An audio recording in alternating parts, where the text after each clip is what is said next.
dari Kota Samarinda, Kaltim yang masuk dalam program Guru Penggerak. Untuk pertama-tama, agar acara ini memberikan kebermanfaatan, kami mohon kepada Bapak Ali untuk memimpin doa. Kepada Pak Ali, kami persilahkan.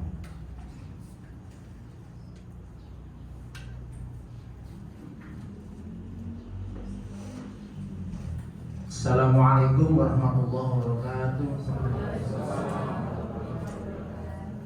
Bapak Ibu yang kami hormati, mari kita berdoa. Mohon kepada Tuhan Yang Maha Kuasa Allah Subhanahu wa taala, mudah-mudahan acara ini berjalan lancar dan memberikan manfaat untuk kebaikan kita bersama. Yang beragama selain beragama Islam, kami persilakan berdoa menurut agama dan keyakinannya masing-masing. Yang beragama Islam, mari kita awali dengan membaca surat Al-Fatihah. Ala hadini al-Fatihah.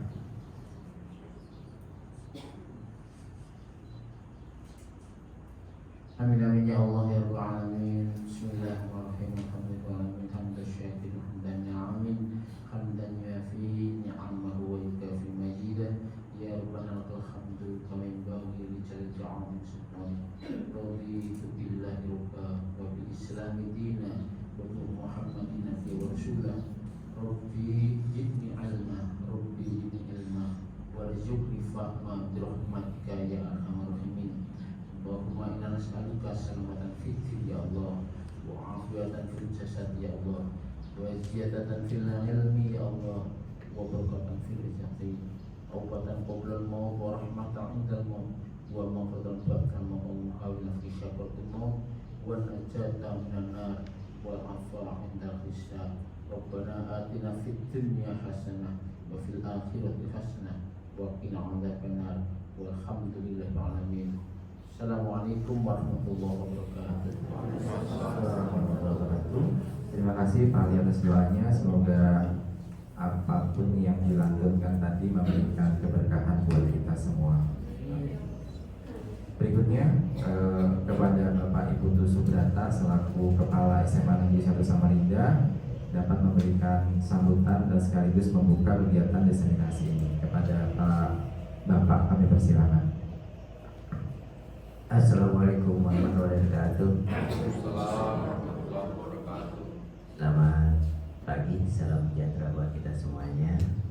Yang saya hormati Bapak Ibu Wakil Kepala Sekolah, Bapak Sawah, Bapak Huda sebagai calon guru penggerak angkatan ke-7 SMA Negeri 1 Samarinda.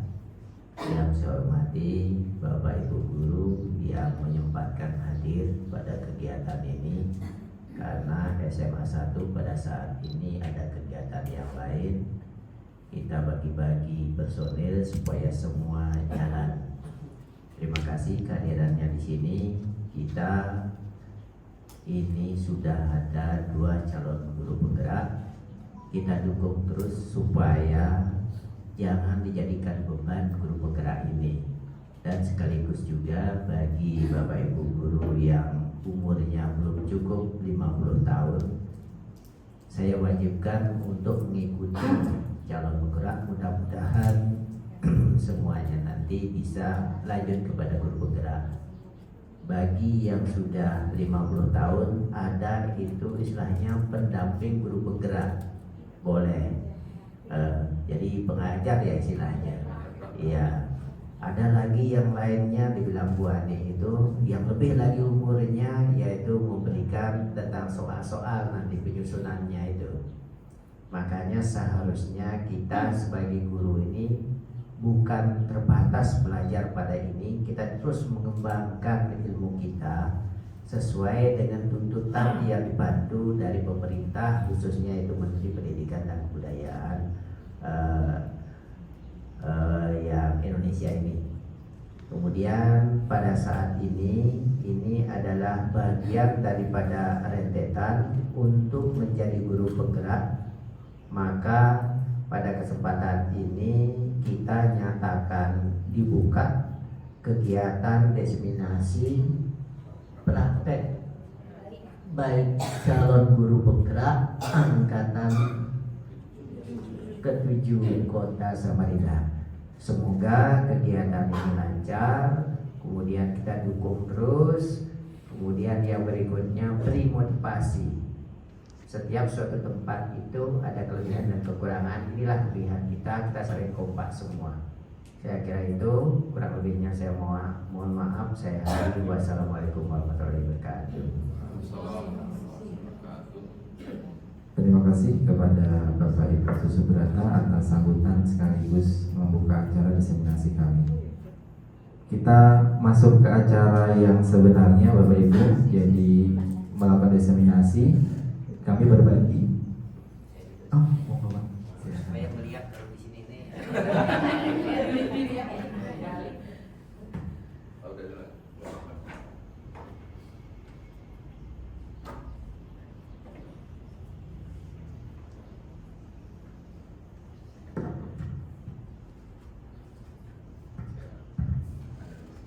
Baik Bapak Ibu, jadi kita masuk pada sesi pertama, diseminasi praktik baik ya. Jadi bangkunya itu diseminasi, biasanya selama ini kita dengar diseminasi. Pada kesempatan pertama ini akan disampaikan oleh Bapak Sodikul Huda MPD terkait dengan budaya positif. Kepada Bapak Huda disilakan. Terima kasih Pak Sawa. Saya sedikit berdiri dulu Bapak Ibu, mohon izin Pak Putu, Bapak Ibu semua mohon izin juga. Saya berbicara di sini bukan berarti untuk mengajari mungkin bahasanya, tapi sekedar berbagi informasi dari apa yang kami pelajari. Jadi kami masih berproses seperti yang saya bilang pertemuan pertama kita di ruang guru tempo hari, bahwa program guru penggerak itu berlangsung kurang lebih 6 bulan. Kami baru menjalani sepertiganya, baru mempelajari 1 modul. Mungkin seperti yang saya sampaikan pertama pada saat pendampingan individu di ruang kepala sekolah yang saya dibantu Pak Marjuki, bantu Pak Dewoto, ada Bu Gilang, ada Bu Ip di sana. Seorang guru penggerak itu memegang 3 moto, kami diarahkan ke sana. Pertama, motonya adalah tergerak. Moto keduanya adalah bergerak.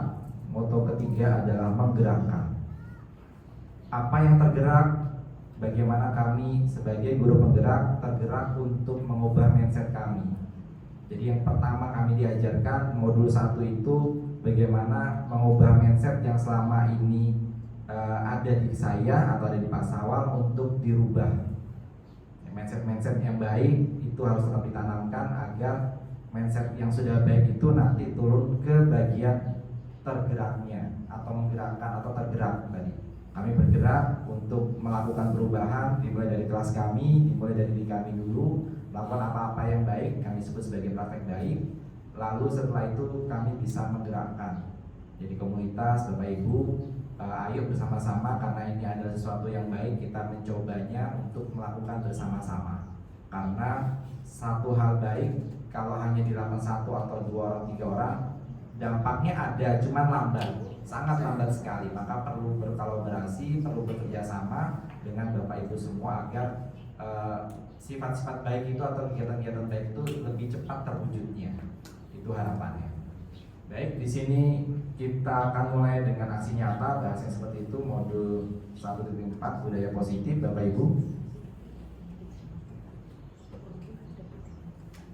Saya mulai dari tujuan pendidikan yang dilakukan dicetuskan oleh Ki Hajar Dewantara, bisa Bapak Ibu lihat di sana.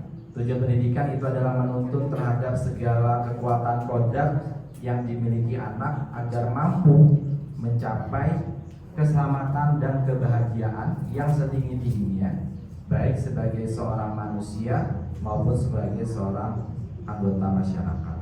Diawali dengan kata menuntun, Bapak Ibu. Mungkin bisa dikasih saya masukkan, menurut Bapak Ibu kata menuntun itu konotasinya dengan kata apa? Membimbing. Ada lagi yang lain? Mengajak, mengarahkan. Jadi Bapak Ki Hajar Dewantara mencetuskan ini dengan kata menuntun. Artinya anak didik itu kita arahkan tadi, kita bimbing, kita ajak. Kita nggak bisa menentukan sebenarnya, karena setiap anak didik itu punya kodratnya sudah masing-masing. Jadi kita hanya bisa menuntun dia akan kemana agar kodrat itu menjadi lebih tebal lagi, gitu ya. Jadi kita tidak bisa memvonis, kita tidak bisa menentukan arah dia kemana, karena setiap anak tadi punya kodratnya masing-masing, bahasanya begitu. Ada judul budaya positif. Apa itu budaya positif? Budaya positif di sekolah yaitu nilai dan kebiasaan. Jadi akan menjadi suatu budaya, harus dibiasakan dari bahasanya. Pada saat sudah menjadi kebiasaan-kebiasaan yang kita lakukan, maka secara otomatis akan menjadi suatu budaya yang kita harapkan. Suatu budaya atau kebiasaan yang berpihak pada murid agar mereka dapat berkembang menjadi pribadi yang kritis, penuh hormat dan bertanggung jawab sesuai dengan profil pelajar Pancasila. Jadi arahnya sama seperti yang Bapak Ibu lakukan di P5 yang di kelas 10. Di sana ada proyek profil pelajar Pancasila. Di sini pun arahnya akan sama, apapun yang kami lakukan untuk membuat suatu budaya positif yang mengarah kepada profil pelajar Pancasila-nya. Dalam budaya positif nanti ada beberapa poin yang akan kami berbagi antara saya dengan Pak Sawal. Yang pertama adalah perubahan paradigma, kemudian disiplin positif itu sendiri, kemudian ada kebutuhan dasar manusia, kemudian motivasi perilaku manusia, ada istilah restitusi atau posisi kontrol seorang guru, berikutnya ada keyakinan kelas, baru ada istilah segitiga restitusi. Di sini nanti saya dan Pak Sawal akan berbagi di beberapa poin yang di depan. Baik, perubahan paradigma. Dalam membangun budaya positif, sekolah dapat menyediakan lingkungan yang positif, aman, dan nyaman agar siswa mampu berpikir, bertindak, dan mencipta dengan merdeka. Kemudian dapat mencipta dengan merdeka tadi mandiri dan bertanggung jawab. Selain itu juga disiplin tergantung pada kontrol guru terhadap siswanya. Jadi tetap ada peran Bapak Ibu agar budaya disiplin itu bisa kita lakukan terhadap siswa kita semua. Nah, di sini ada sebuah permainan, judulnya adalah Cobalah Buka. Saya minta relawan mungkin 2 orang untuk ke depan. Siapa yang bersedia, Bapak Ibu? Oh, yang mudah-mudah saja. Oh, Pak Nafta, boleh Pak Nafta 1. Ketua PPK 1 dan 2. Biar Pak Nafta 1. Satu ketua PPK 1 orang PPK 2. Pak Alvin aja. Oh, Pak Alvin, monggo bantuan Mas Alvin. Ayo Pak Alvin. Mas Alvin. Terus aja.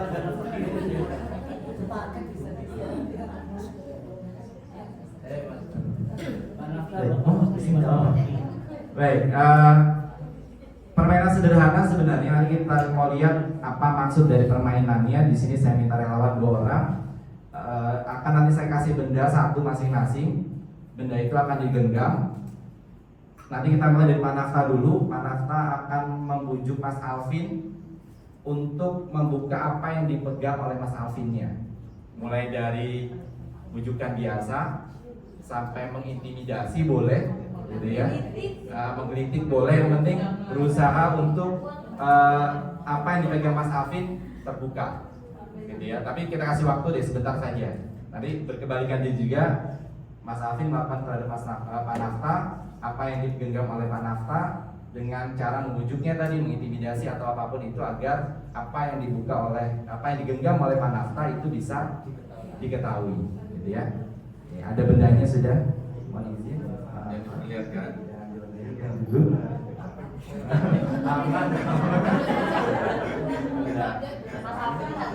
Oke, silakan kita mulai dari Pak Nafta membujuk Mas Alvin untuk membuka genggaman tangannya. Jangan yang pegang harus cek dulu apa yang dipegang. Jangan biar Pak dia nggak tahu.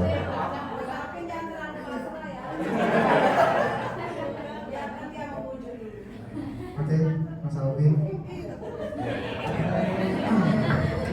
Kalau banget ya. Tadi saya lihat ada sesuatu yang diberikan. Bisa ditunjukkan nggak ke saya? Saya penasaran loh. Kita kan teman. Kita kan besti. Ayo, Mas.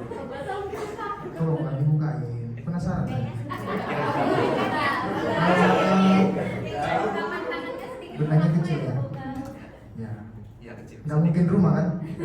Motor, Pak. Oh, motor. Oh, kunci motor mungkin. Kunci motor. Oh, ya. Bisa ya dibuka ini. Saya penasaran. Jadi setelah kira bakso di counter. Saya mau membuka benda yang ada di genggaman saya, tapi Bapak juga membuka genggaman benda yang ada di genggaman Bapak. Apakah mau? Aduh, gimana ya?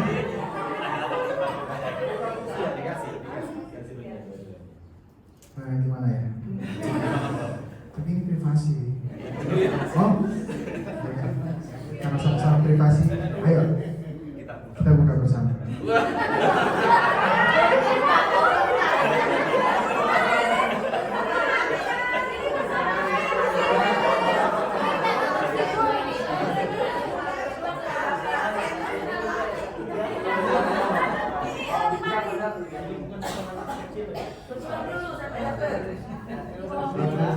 Dua, tiga. Apa ya?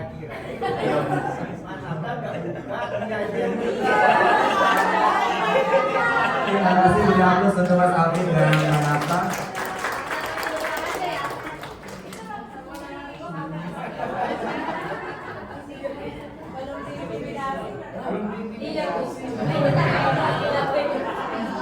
Baik, tadi yang dilakukan adalah posisi kontrol dalam pendapat dari Dr. William Deser bahwa kita punya posisi kontrol, tetapi posisi kontrol itu tidak bisa dipengaruhi orang lain sebenarnya. Tadi Bapak Ibu bisa lihat bagaimana Pak Nafta berusaha membujuk Mas Alvin dengan sekuat tenaga, bahasanya seperti itu, dengan bujuk rayu segala macam. Akhirnya ada terjadi deal-dealan, kita seperti itu. Berarti kenapa bisa terjadi seperti itu? Pada saat diri kita mengizinkan orang mengontrol diri kita, maka akan terjadi. Tapi kalau kita teguh, saya nggak mau, ya nggak apa-apa. Jadi kontrol itu ada pada diri kita sebenarnya. Kita mau atau tidak, bahasanya begitu. Pada saat kita memang mengizinkan orang untuk mengontrol diri kita, ya pasti akan terjadi. Tapi begitu kita memang tidak mau dikontrol, ya pasti akan kita kuat untuk memegang apa yang kita pegang tadi. Bahasanya seperti itu. Jadi permainan itu akan ke sana arah maksudnya. Lalu menurut Dr. William Deser ada terjadi istilah konsepsi dalam kata kontrol tadi yang kita bahas. Pertama, ada ilusi guru mengontrol murid. Kita sering, mohon maaf bahasanya, kita sering melakukan ini. Kita menganggap apa yang kita lakukan terhadap murid kita itu adalah sesuatu yang baik menurut kita. Sebenarnya pada saat siswa itu tidak mengikuti, mereka sedang mengontrol bahwa saya tidak mau. Bahasanya seperti itu. Tidak mau dikontrol, sekalipun kita punya argumentasi bahwa nak, kami lakukan ini untuk kebaikan kamu untuk masa depan. Tapi selama diri dia tidak membuka diri untuk atau mengizinkan untuk dikontrol, maka tidak akan terjadi. Bahasanya seperti itu. Itu yang kita lakukan kepada anak didik kita. Nah, dibahasakan sebagai ilusi bahwa kita sebenarnya tidak bisa mengontrol mereka. Seolah-olah kita bisa mengontrol mereka karena mereka memang mengizinkan untuk kita kontrol. Pada saat mereka tidak mengizinkan, seperti Pak Nafra atau Mas Alvin tadi tidak mau membukanya, ya mungkin kita akan mendapati siswa-siswa yang tidak bisa kita kontrol akhirnya, karena mereka tidak mengizinkan untuk kita mengontrolnya. Kemudian ilusi berikutnya menurut Dr. William Deser adalah ilusi bahwa semua penguatan positif efektif dan bermanfaat. Kita sering melakukan bujuk rayu tadi, sama yang saya bilang di awal tadi, bahwa mengatakan ini baik, ini baik, ini baik, dan seterusnya menurut pendapat kita. Padahal tadi kembali, pada saat siswa tersebut tidak ingin membuka dirinya atau mengizinkan bahwa itu ada sesuatu yang baik, maka tidak akan bisa terjadi. Itu yang dimaksud ilusinya. Jadi seolah nurut aja, padahal kita tidak bisa mengontrol mereka. Berikutnya, ilusi bahwa kritik dan membuat orang merasa bersalah dapat menguatkan karakter. Ini juga yang saat kita menghadapi siswa itu bermasalah, kita sering ada beberapa kalimat yang membuat dia down bahasanya. Nah, harus Bapak bilang berapa kali lagi. Nah, apalagi yang harus kita lakukan dan seterusnya. Itu membuat kita secara tidak langsung membentuk identitas gagal pada diri siswanya. Oh, berarti memang saya tidak bisa untuk berhasil. Padahal niat kita baik, supaya mereka menjadi pribadi-pribadi yang baik. Ternyata itu memiliki dampak, kita bisa membentuk suatu identitas gagal pada diri mereka. Itu menurut Dr. William Geiser. Yang terakhir adalah ilusi bahwa orang dewasa memiliki hak untuk memaksa. Nah, ini yang juga kita lakukan. Ya, saya terhadap anak saya ya begitu. Karena saya orang tuanya, ayo nak harus begini, harus ngaji, harus ini. Emang kita tahu ngaji baik, soal memang untuk kebaikan. Tapi ada mungkin bagian-bagian tertentu yang merasa kita sebagai orang dewasa memiliki hak terhadap anak-anak kita. Tadi bahasanya tetap kita mengontrol. Dengan mindset tadi di kita maunya anak itu baik. Tetap mindsetnya seperti itu sebenarnya. Cuma terkadang bahwa ada bagian-bagian tertentu yang mungkin tidak pas dalam hal menyampaikannya kah, atau mengarahkannya dan seterusnya. Itu pendapat dari Dr. William Geiser bahwa dalam posisi kontrol itu ternyata kita melakukan beberapa ilusi-ilusi yang kita lakukan dalam proses pembelajaran. Nah, sekarang kita menginjak ke bagian kedua, yaitu disiplin positif. Apa makna dari suatu kata disiplin?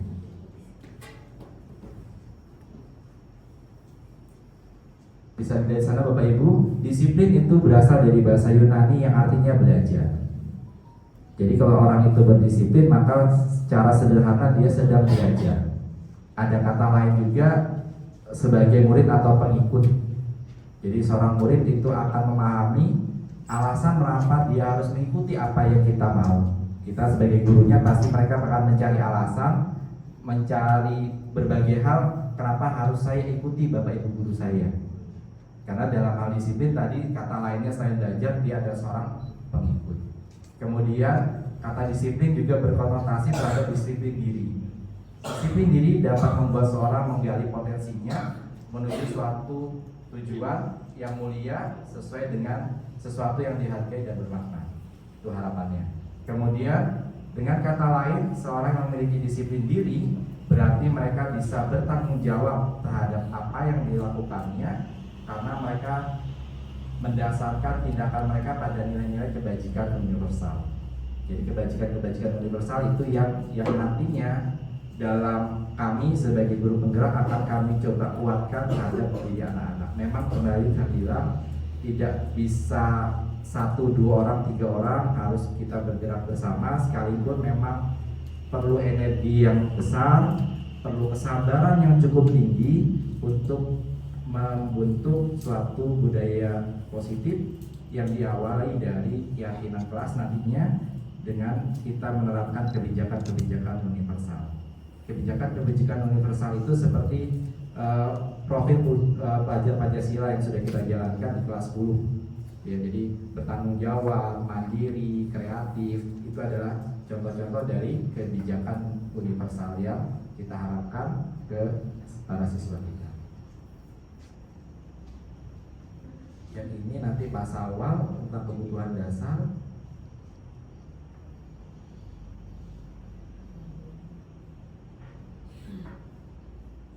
Oke, berikutnya adalah motivasi perilaku manusia. Saya bermula dari suatu studi kasus, Bapak Ibu. Kita memperoleh informasi dari media sosial yang kita miliki bahwa akan ada pelatihan pendidikan.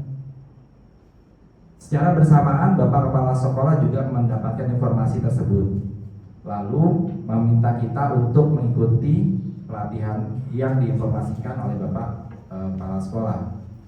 Mungkin bisa saya minta jawaban dari Bapak Ibu pada saat mendapatkan tugas dari Bapak Kepala Sekolah, sekalipun kita juga sudah tahu informasinya, apa yang memotivasi Bapak Ibu untuk mengikuti kegiatan tersebut? Mungkin bisa dijawab beberapa Bapak Ibu. Apa yang memotivasi Bapak Ibu untuk mengikuti hal tersebut? Karena disuruh. Oh iya, dengan kepala sekolah. Karena disuruh. Untuk menambah wawasan, Bu Iip. Pengen belajar, yang lain? Pengen aja. Oh, pengen aja. Baik, jadi motivasi perilaku manusia itu dibagi menjadi 3 ternyata. Menurut Dian Gozer dalam bukunya Restructuring School Discipline, bahwa manusia memiliki 3 motivasi perilaku. Yang pertama adalah untuk menghindari ketidaknyamanan atau hukuman. Jadi pada saat Pak Putu nyuruh, Pak Huda ikut pelatihan ya, sebenarnya nggak mau ikut saya, tapi karena takut dihukum nanti kan seperti itu kan, atau mungkin bahasa Pak Ali tadi lawyer, nanti mau apa ya, nanti di rapat disinggung-singgung, ya siap Pak saya ikut gitu kan. Nah, itu motivasinya seperti itu gitu kan. Gitu. Jadi bisa jadi motivasi itu sendiri, jadi untuk menghindari tidak kenyamanan tadi atau takut dihukum. Itu adalah motivasi yang dari studi kasus yang dulu. Atau yang kedua, untuk mendapatkan imbalan atau penghargaan dari orang lain. Pada saat tadi Pak Putu menginformasikan, kalau udah ada pelatihan, mau diikuti, siap Pak. Nanti Bapak menyinggung di rapat, itu kenapa udah ikut pelatihan? Senang juga saya disinggung kan gitu. Senang juga disebut nama gitu kan. Jadi motivasinya berbeda. Ada motivasi ingin dipuji, ingin dapat penghargaan, ingin dapat imbalan, seperti itu. Dan itu adalah motivasi ekstrinsik karena orang lain di luar. Jadi motivasi pertama, motivasi kedua itu adalah motivasi yang harus kita hindari. Karena tadi kalau tidak melakukan takut dihukum, kalau melakukan mendapat pujian atau penghargaan, itu adalah motivasi intrinsik bahasanya, ekstrinsik.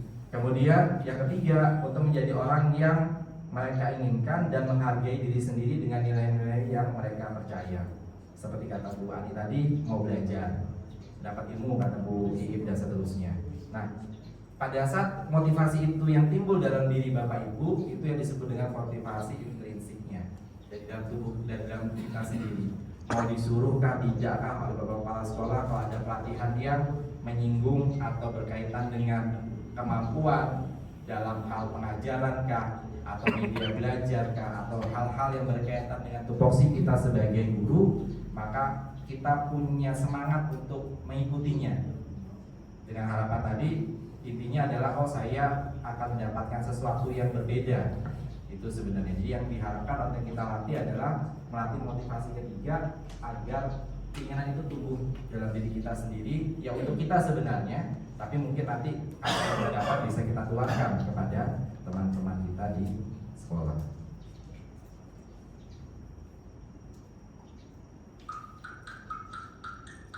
Yang berikutnya adalah keyakinan kelas.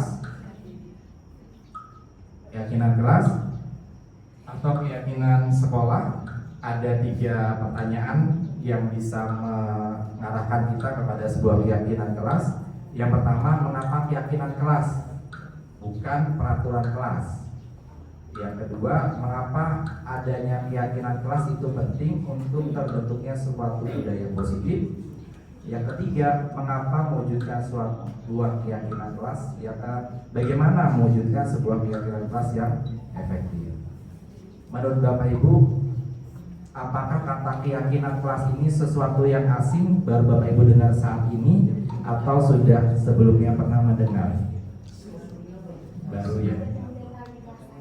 Iya, siap Bu. Betul sekali Bu. Jadi di kelas 12, kelas 11, IPA 1, IPA 2, IPA 3, IPA 4, saya sudah memulainya dengan sebuah keyakinan kelas mereka. Keyakinan kelas itu adalah sesuatu yang berbeda dengan peraturan sekolah atau peraturan kelas. Kalau peraturan itu kan lebih mengarah kepada kalau anak tidak menjalankan hukumannya apa, kalau anak tidak melakukan konsekuensinya apa. Pasti akan ada seperti itu peraturan. Nah, kalau keyakinan kelas ini lebih mempercayakan kepada mereka untuk melatihnya, dan dia bersifat abstrak Bapak Ibu. Tidak bisa kita akan terlihat pada saat dalam kehidupan dia sehari, berlaku jujur, solidaritas, mandiri, kreatif. Itu adalah keyakinan kelas yang sudah saya coba di kelas 11 IPA 1 sampai dengan IPA 4, membentuk keyakinan kelas bersama anak-anak. Saya bilang sama anak-anak, Anda belajar, saya pun belajar. Karena kalau tidak seperti itu nggak akan bisa. Kembali bahasanya memang susah Bapak Ibu untuk melakukan itu, tetapi karena niatnya kita tadi ingin mengubah sesuatu yang menurut saya belum tepat menjadi sesuatu yang lebih tepat, maka kita mencobanya. Keyakinan kelas yang sudah saya bentuk tersebut ada tanda tangan MOU-nya dengan anak-anak. Saya minta ditempel di kelas tersebut. Saya bilang sama mereka, kalau ada bapak ibu guru yang ingin terlibat terhadap keyakinan kelas itu, dipersilakan untuk ikut menandatanganinya. Seperti itu bahasa saya. Karena kembali ke bagian awal yang saya sampaikan, saya Pak Sawal tidak bisa berjalan sendiri-sendiri.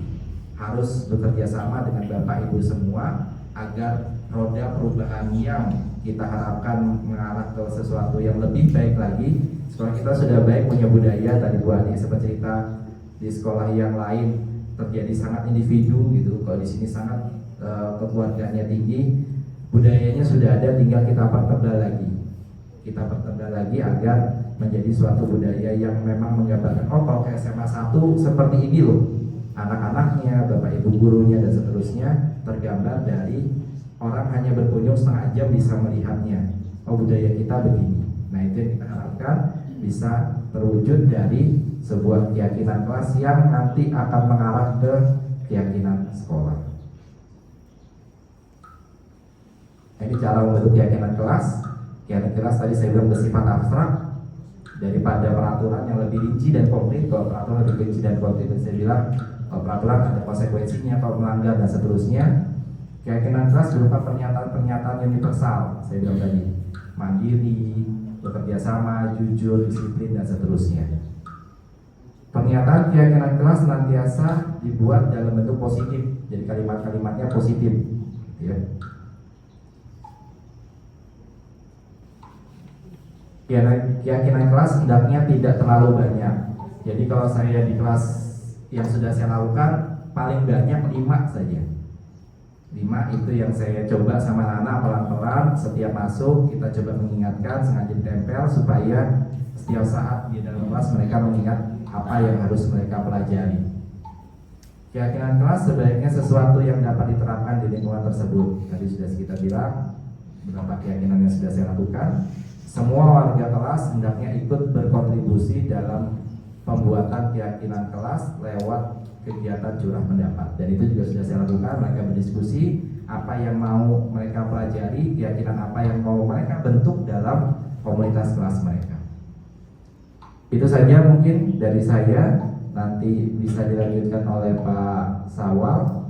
Nah di sini saya ilustrasikan tetesan air pada batu. Kita meyakini bersama bahwa perubahan itu tidak bisa terjadi secara instan, Bapak Ibu.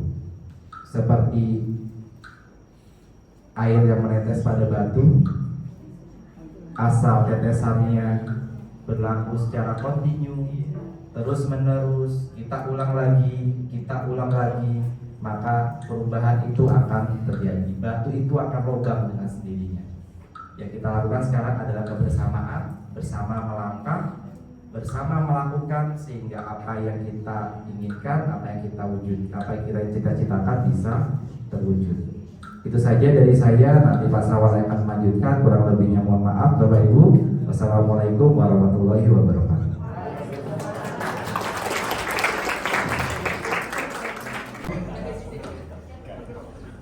Sebelum saya lanjut, punya aplikasi kuisis semua?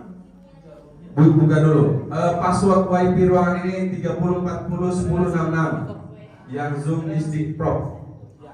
Zoom District Pro WiFi-nya ya. Konekkan dulu. Sebelum kita sedikit ada pertanyaan lewat kuisis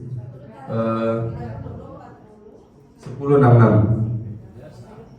Saya ingin menyampaikan pengantar dulu terkait dengan apa yang disampaikan. Sebenarnya sudah disampaikan Pak Huda tadi mengenai filosofi Ki Hajar Dewantara. Saya tidak perlu sampaikan secara garis besar bahwa Ki Hajar Dewantara menginginkan pendidikan itu yang bahasa menghamba dalam tanda petik ya. Kemudian ada kodrat alam dan ada kodrat zaman. Tidak mungkin kita membuat cara belajar ketika kita dulu SD atau SMA dengan cara belajar anak SMA sekarang. Kemudian pendidikan yang menuntun. Nah, pada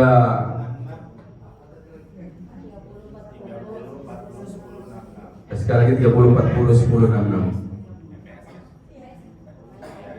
Baik Bapak Ibu, bagian saya setelah Pak Huda tadi ini mungkin di beberapa sesi nanti saya akan memutarkan beberapa video dari sumber aslinya. Ya, khawatir ketika saya menyampaikan kurang pas. Jadi video terkait dengan restitusi, ada kebutuhan manusia, dan ada posisi kontrol. Secara garis besar terkait dengan pemahaman budaya positif itu ada, sudah disampaikan beberapa oleh Pak Huda tadi. Ada posisi kontrol, ada kebutuhan dasar manusia, ada disiplin positif, ada keyakinan kelas, ada restitusi. Nah, saya akan fokus pada restitusi dan kebutuhan dasar manusia dan sekilas tentang posisi kontrol.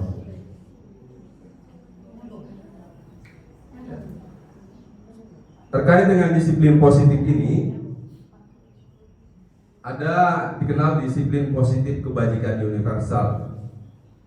Di sini pendapatnya mengatakan bahwa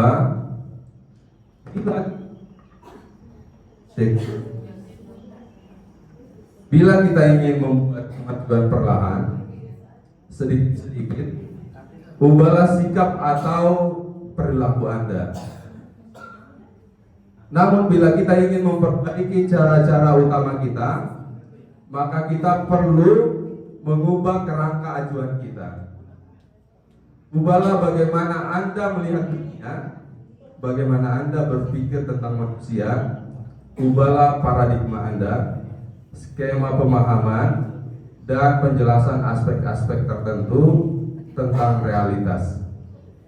Jadi pada kesempatan ini saya dan Pak Huda barangkali membagikan atau berbagi praktik baik. Salah satu bagian bagaimana ketika kita menghadapi peserta didik. Kemudian terkait dengan restitusi, ya.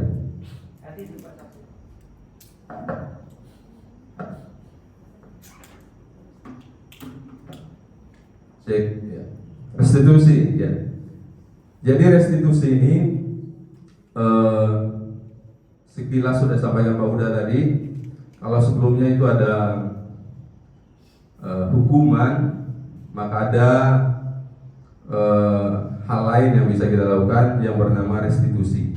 Nah, restitusi ini membantu murid menjadi lebih memiliki tujuan, disiplin positif, dan memulihkan dirinya setelah berbuat salah. Penekanannya bukan pada bagaimana berperilaku untuk menyenangkan orang lain atau menghindari ketidaknyamanan, namun tujuannya untuk menjadi orang yang menghargai nilai-nilai kebajikan yang mereka percayai. Kemudian Gosen mengatakan bahwa restitusi proses menciptakan kondisi bagi murid untuk memperbaiki kesalahan mereka sehingga mereka bisa kembali pada kelompok mereka dengan karakter yang lebih kuat. Dibagi ada segitiga restitusi. Tapi sebelum sampai pada bagian itu, sekali lagi kalau sudah buka kuisis semua, kita kuisis dulu untuk menguji. Oke.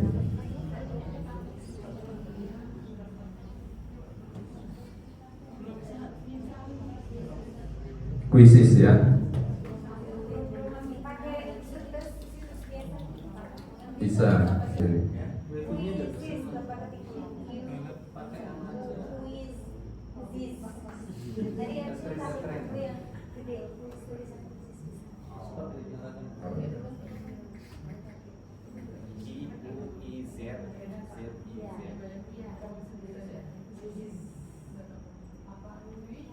Nah, ini kodenya nih. 294195. Ini tulisan kuisisnya ya. 294195. Silakan langsung join.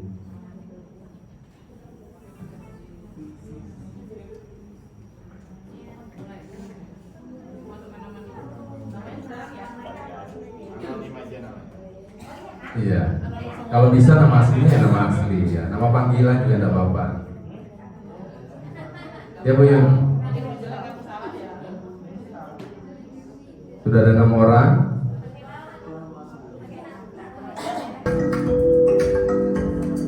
Aduh, internetnya terputus. Nah, lanjut lagi. Lebih dari sedikit ya. Ada yang sudah selesai.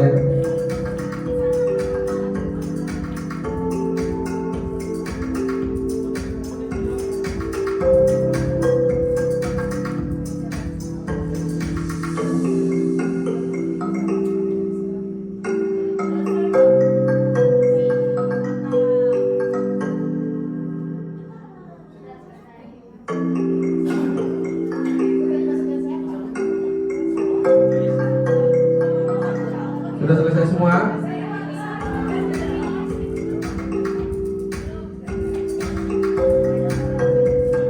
Masih ada belum ini?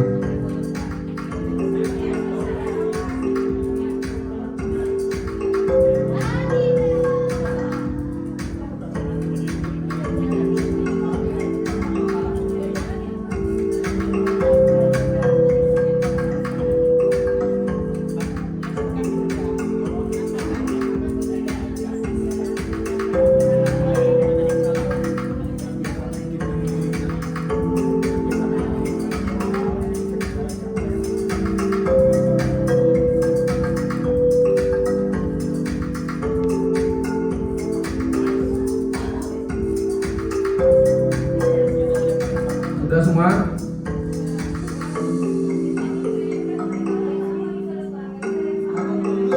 Aduh. Oke, kita akhiri saja ya.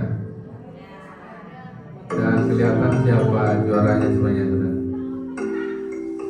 Ini podiumnya. Podium pertama ditempati oleh Mbak Ari.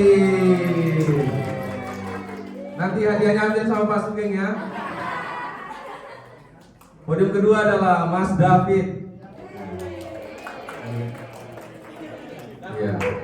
Jadi ini pertanyaannya, Mbak Ari benar semua. Mbak Ari benar semua, ini cocok jadi wakasis ternyata Pak Sugeng. Nah, bisa membedakan mana hukuman, mana sanksi atau konsekuensi. Baik, kuis tadi tentu ada hubungannya dengan materi hari ini terkait dengan restitusi. Baik, saya lanjutkan. Mohon izin saya di sini supaya karena setelah ini ada video yang saya tampilkan. Kemudian 3 tahapan segitiga restitusi ini berdasarkan namanya teori kontrol yang sudah disampaikan Pak Huda tadi. Secara garis besar segitiga restitusi ini ada menstabilkan identitas, menanyakan keyakinan, validitas tindakan yang salah. Yang seperti apa itu? Nah, setelah ini kita akan menyaksikan video ya. Nah, ini tadi terkait dengan kuis. Dalam kuis itu bahwa dalam penanganan siswa atau anak-anak kita ada 2 identitas dalam teori motivasi, hukuman, dan penghargaan. Ada namanya identitas gagal, dan identitas gagal ini sebaiknya kita hindari dalam restitusi ini. Kemudian ada namanya identitas sukses. Nah, identitas gagal itu bernama hukuman.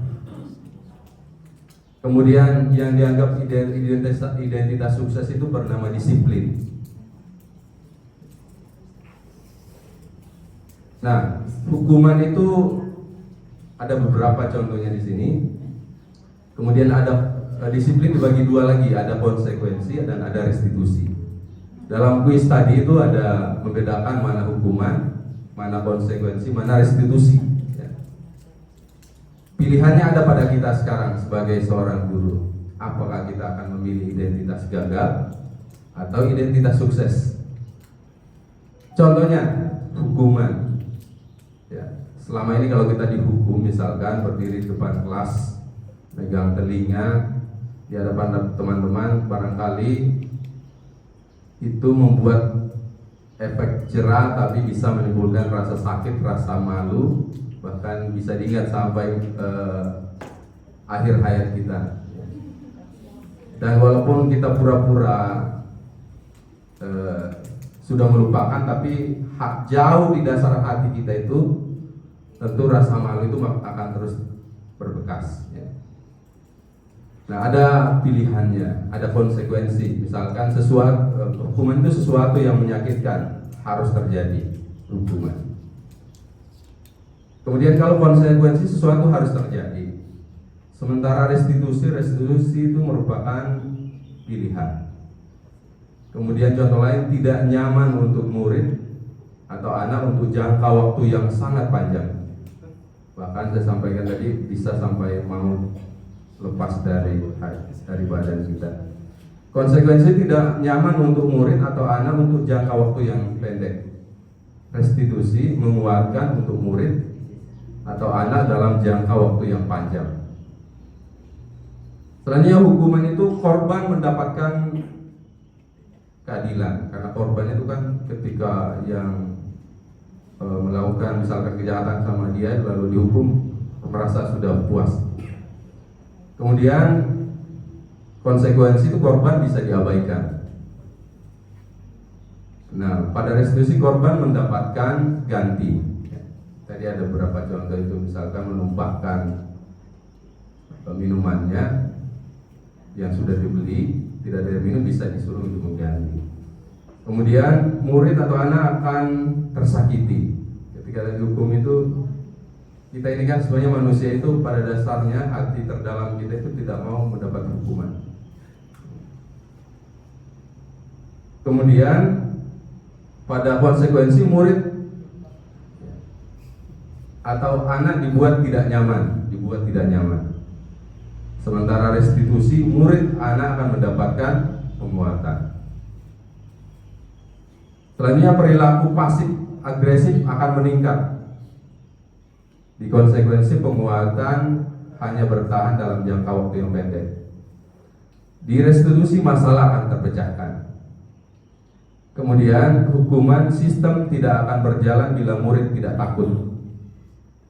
Di konsekuensi, memperlakukan monitoring dan supervisi terus-menerus dari guru. Di restitusi, murid belajar bertanggung jawab untuk perilakunya.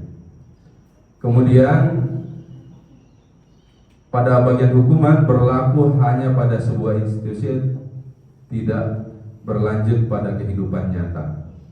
Kemudian konsekuensi membantu penerapan mengikuti peraturan dalam masyarakat. Restitusi fokus pada pemecahan masalah dalam jangka waktu yang panjang. Pertanyaannya, kalau Bapak Ibu berada pada posisi sebagai seorang siswa, maka akan memilih identitas gagal atau identitas sukses? Identitas sukses. Kemudian ada 3 pilihan kembali. Ada hukuman, konsekuensi, atau restitusi. Pilih yang mana? Pilih restitusi. Ya, karena kata Pak Ustadz Ali, fitrah manusia itu ada pada hatinya. Kalau hatinya itu diberikan sentuhan, ya, insya Allah luluh. Ya, tadi Pak Huda sudah mengilustrasikan batu yang keras. Ya, sekeras itu ketika ditetesi tetesan air, lama-kelamaan batu itu juga akan bolong, ya, atau mengecil dan seterusnya. Apalagi hati manusia, yang dibuat sangat spesial oleh Allah Subhanahu Wa Taala, Tuhan yang Maha Kuasa. Tentu kalau disentuh akan ada hasilnya. Nah, ciri-ciri restitusi itu yang membedakan dengan program disiplin lain yang selama ini kita lakukan. Restitusi itu bukan untuk menebus kesalahan, namun untuk belajar dari kesalahan. Restitusi itu memperbaiki hubungan. Restitusi itu adalah tawaran, bukan paksaan. Restitusi itu menuntut untuk melihat ke dalam diri. Selanjutnya, restitusi mencari kebutuhan dasar yang mendasari tindakan. Kemudian restitusi fokus pada karakter, bukan tindakan. Selanjutnya, restitusi itu menguatkan. Kemudian restitusi fokus pada solusi. Dan yang terakhir, restitusi mengembalikan murid yang berbuat salah pada kelompoknya, bukan malah menjauhkan dari teman-teman.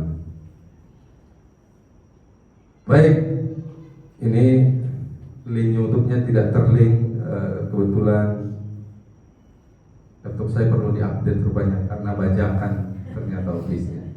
Kita saksikan video berikut ini supaya lebih jelas. Ada contoh bagaimana penanganan siswa, ada pengantar dari Ibu Dia Samsiati Rajasa ya. Kita simak sama-sama.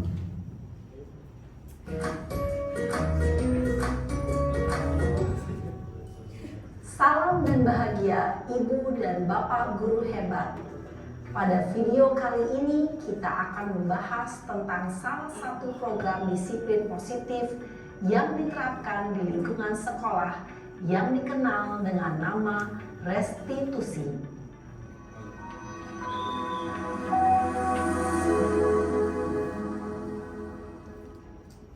Restitusi dikembangkan oleh pakar pendidikan Diane Goshen, berlandaskan pada teori kontrol Dr. William Glasser.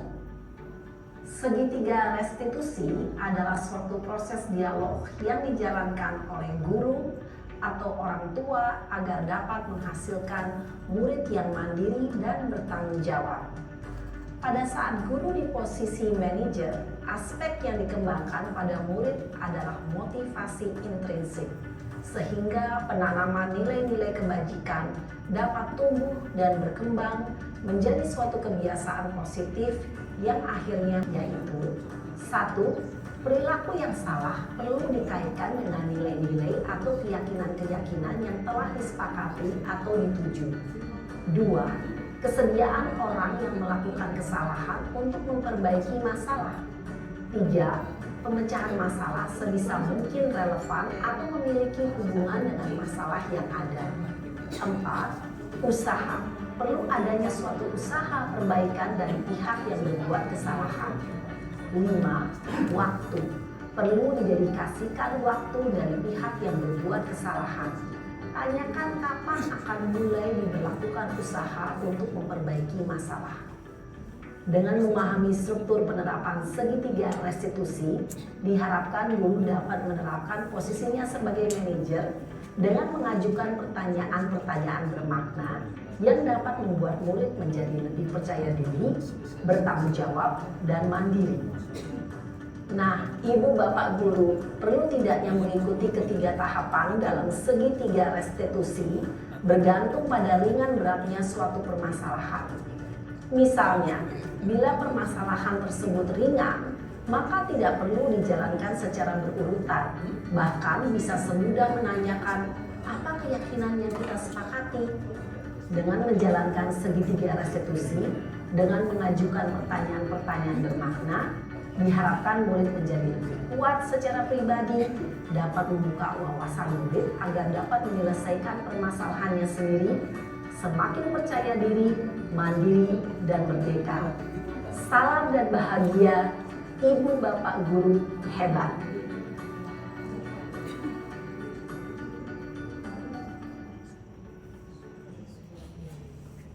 Baik Bapak Ibu, jadi tadi itu program segitiga restitusi ya.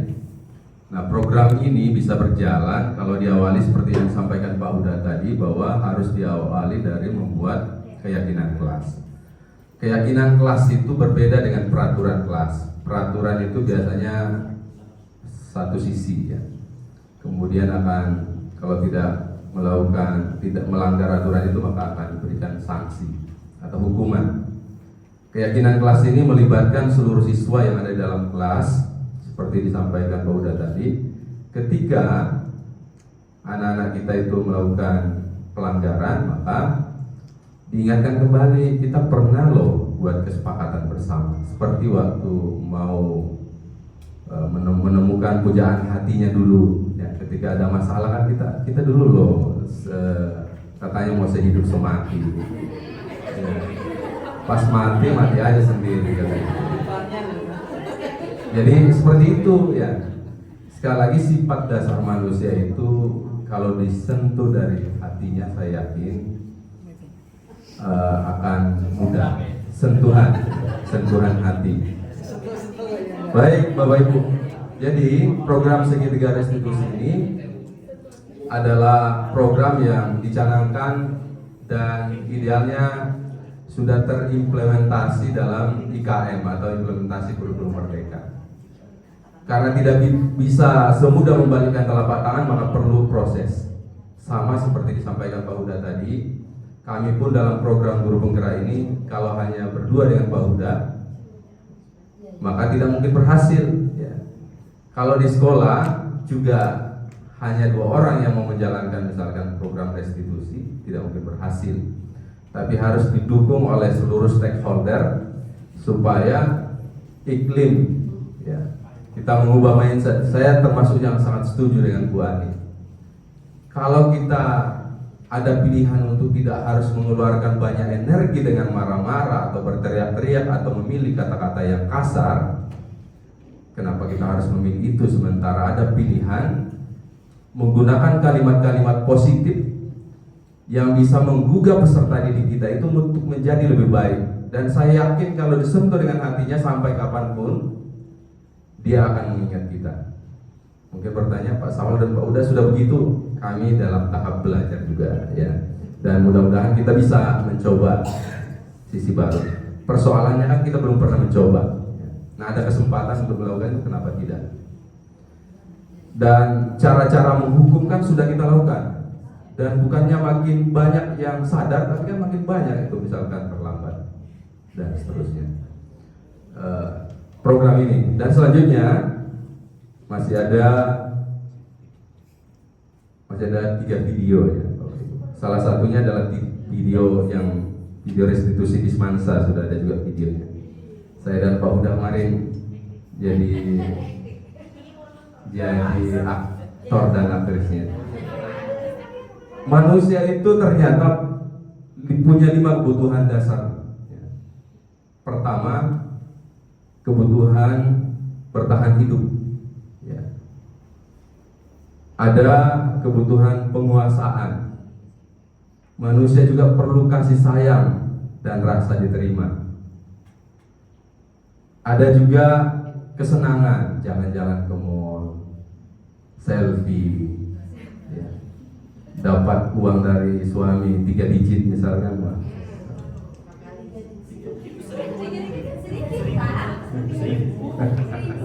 1.000 rupiah ya. Oke, baik. Dan kebebasan. Ternyata manusia itu pada dasarnya tidak ada yang mau dikekang ya. Perlu kebebasan. Nanti perdebatan tentang hal ini. Untuk lebih jelasnya kita simak video kedua tentang kebutuhan dasar manusia.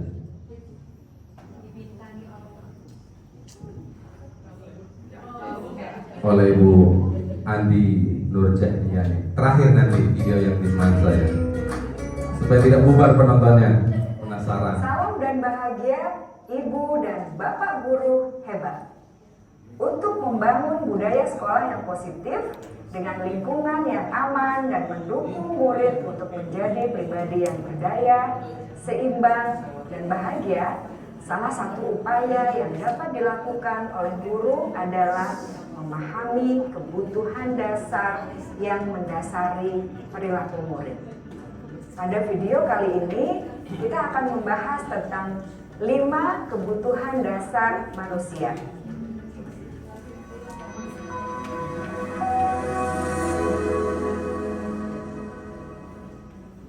Ki Hajar Dewantara dalam salah satu kutipannya menyatakan, kita ambil contoh perbandingannya dengan hidup tumbuh-tumbuhan.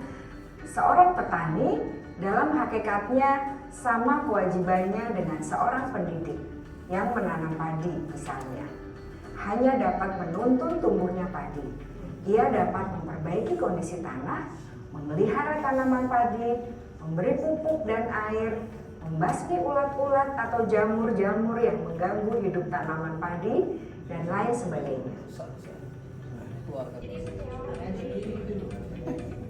Ibu dan Bapak guru sangatlah penting bagi kita untuk mengetahui kebutuhan dasar murid-murid, agar kita memahami alasan dibalik sikap dan tingkah laku mereka.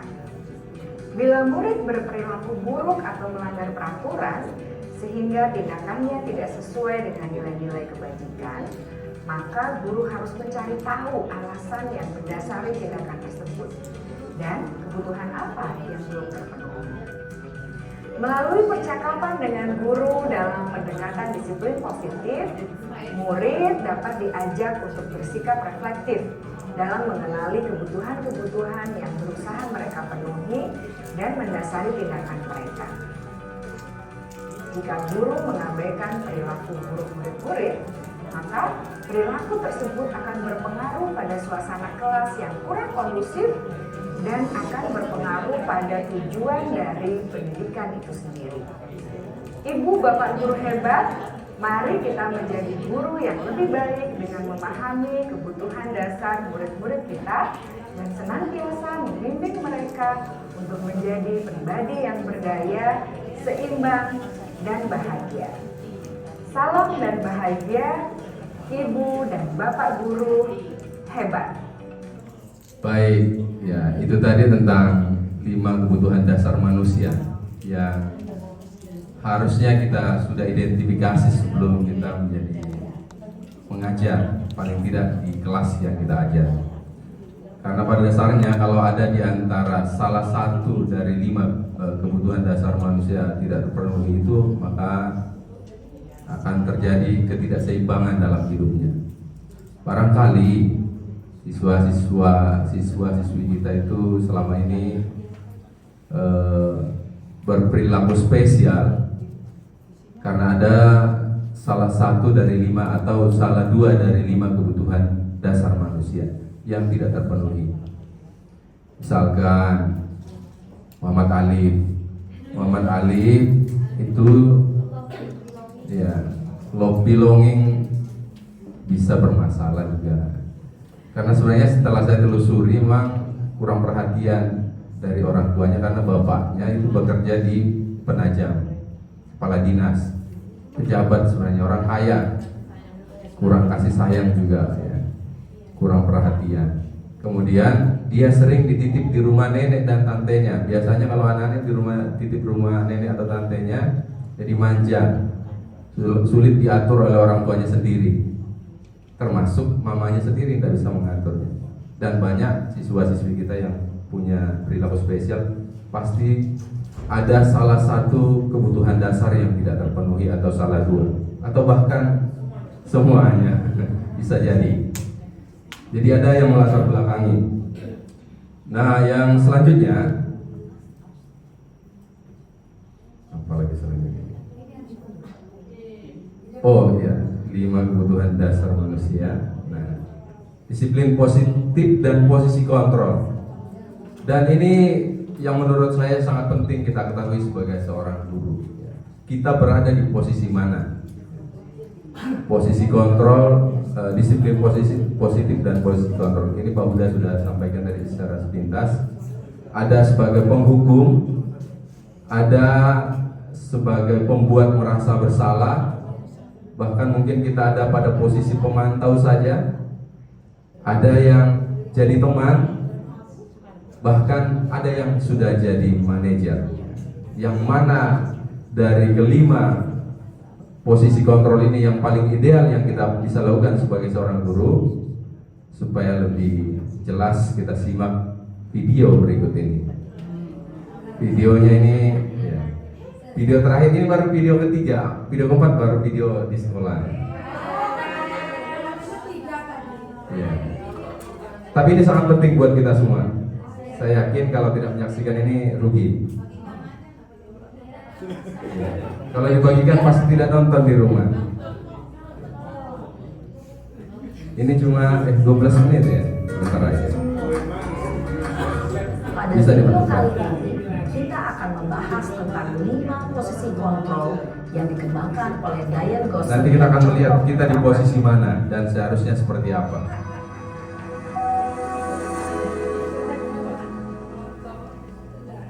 Lima posisi kontrol itu adalah: 1. Posisi penghukum. 2. Posisi pembuat merasa bersalah. 3. Posisi teman. 4. Posisi pemantau atau monitor. Dan Ibu, terima kasih. posisi manajer adalah posisi kontrol yang disarankan untuk membimbing murid memiliki sikap disiplin yang positif, yaitu murid yang mandiri, bertanggung jawab, dan dapat memecahkan masalah. Tujuan dari posisi ini adalah agar murid dapat berefleksi atas tindakannya. Guru akan dengan tulus memberikan pertanyaan-pertanyaan bermakna, sehingga membuat murid dapat belajar dari kesalahannya dan mencari sebuah solusi untuk menyelesaikannya. Ibu dan Baik, itu tadi tentang ada berapa tadi tuh? Ada 5. Ya, posisi kontrol. Idealnya kita di posisi mana? Berdasarkan video tadi, kata Pak Imran berada di posisi yang 1. Sebenarnya ada identitas, ada posisi identitas gagal, ada identitas sukses. Sebenarnya di teman, pemantau, kemudian manajer itu masuk identitas sukses, tapi yang paling disarankan adalah menjadi manajer. Jadi manajer itu tidak juga friend, tidak juga musuh ya. Makanya tadi di sini tuh ada suara manajer itu netral, tidak emosional, tidak terlalu ramah, tidak juga terlalu bernada tinggi. Kemudian tercipta identitas positif dan berhasil. Kalau misalkan kita memilih menjadi teman bagi siswa, boleh jadi tuh siswa itu berhasil untuk kita sendiri, tapi guru lain itu bisa dianggap musuhnya atau dianggap keberadaan itu antara ada dan tiada. Oleh karena itu juga sebaiknya dihindari. Kalau juga jadi pemantau, ya mantau-mantau kurang pas juga. Ya. Jadi tadi itu kelihatannya ketika kita sangat akrab dengan peserta didik kita itu sesuatu yang menyenangkan memang. Tapi perlu ada jarak antara guru dengan siswa. Jangan juga terlalu dekat, jangan juga terlalu jauh, nanti takut ya. Maka sekali lagi kalau kita menjadikan siswa menjadi teman itu, dia akan memuliakan kita semulia-mulianya, tapi bisa jadi mengabaikan orang lain atau guru-guru lain ya. Nah itu harus kita hindari juga. Dan marilah kita perlahan-lahan menjauhi hukuman dan mendekati manajer. Mbak Arin ini luar biasa tadi itu, bisa menjawab 14 pertanyaan itu, mengalahkan CGP itu ya. Baik, masih ada tadi ya? Ya, berikut kita simak video. Ini ada video Pak Huda juga, cuma video Pak Huda saya lupa di mana sudah. Saya agak sementara masih sebatas acting, tapi kita berupaya ya. Karena saya yakin program pemerintah ini sudah penuh pertimbangan, menghadirkan berbagai macam pakar, bahkan pakar psikologi mengenai apa yang idealnya kita lakukan ya. Kalau kita belum pernah mencoba kan kita tidak tahu hasilnya. Maka pada kesempatan ini ya, real. Nah, kalau ini tanggapan siswa real ya, ada dari skenario nya ada di play aja ya. Saya setuju dan merasa senang dengan langkah-langkah restitusi ini, karena jika anak langsung diberi hukuman akan menimbulkan rasa tertekan dan enggan untuk sekolah. Sedangkan jika dengan cara ini kita lebih merasa nyaman dan bisa diberi kesempatan untuk menyelesaikan dan memperbaiki kesalahan sendiri. Kalau saya sih sangat setuju dengan program restitusi ini karena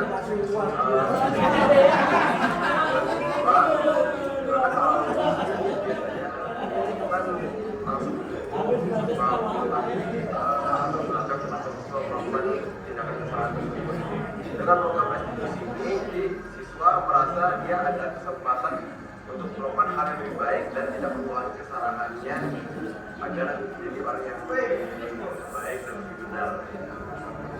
Terima kasih. Oke, baik.